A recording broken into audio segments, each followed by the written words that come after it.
ये कहानी हमें सूरज ने भेजी है, जो कि राजस्थान के शहर जैसलमेर का रहने वाला है। तो चलिए सुनते हैं सूरज की कहानी। एक बार की बात है, मैं 16 साल का था और समर वेकेशंस का मज़ा ले रहा था। मेरे पापा एक पुरानी हवेली को रेनोवेट कर रहे थे। उन्होंने हमेशा कहा कि हवेली की कहानियाँ सिर्फ अफवाहें हैं, लेकिन मुझे कुछ अजीब सा लगता था। एक दिन पापा ने मुझे अपने साथ हवेली ले चलने का कहा, क्योंकि मुझे वहाँ की पुरानी चीज़ें देखने का शौक़ था। हवेली में जाने के बाद मैं और मेरी बहन नैना हवेली के आसपास घूमने लगे। वहाँ एक पुराना तालाब भी था, जहाँ हमने कुछ वक्त गुजारा और मज़े किए। अगली सुबह मैं बहुत तेज़ बुखार के साथ उठा।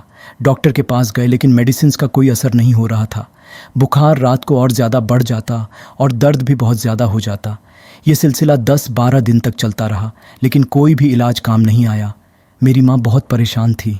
एक रात जब मैं सो रहा था, अचानक से मैं चीखने लगा। मेरी माँ भाग कर आई और देखा कि मैं एक अजीब सी लैंग्वेज में बोल रहा हूँ, जो माँ को समझ नहीं आई। मेरी माँ ने पापा को बुलाया और ये बात उनसे शेयर की। उन्होंने हवेली के केयरटेकर श्यामलाल अंकल को बुलाया, जो उस लैंग्वेज को समझ सकते थे। श्यामलाल अंकल ने सुना और कहा कि मैं भोजपुरी बोल रहा हूँ, जो कि हमारी मातृभाषा नहीं थी। उन्होंने बताया कि मैं जो कह रहा था वो एक औरत की आत्मा थी जो मदद मांग रही थी। उसने कहा, मैं यहाँ फंसी हुई हूँ, मेरी और मेरी बेटी की लाश यहाँ दबा दी गई है, हमें मुक्ति चाहिए। उस औरत ने बताया कि उसका पति उसे और उसकी बेटी को मार कर यहाँ छोड़ गया था।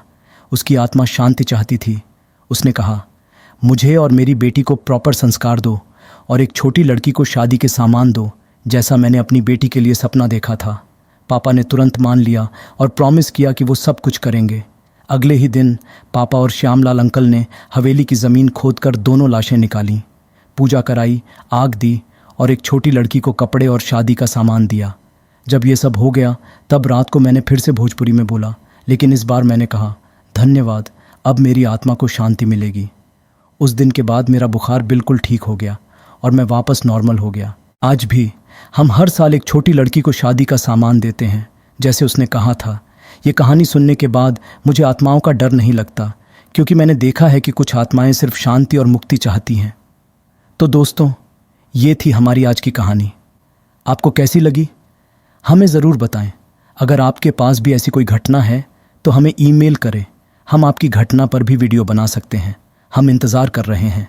अपडेट रहने के लिए हमारे चैनल को सब्सक्राइब और लाइक करना ना भूलें। धन्यवाद।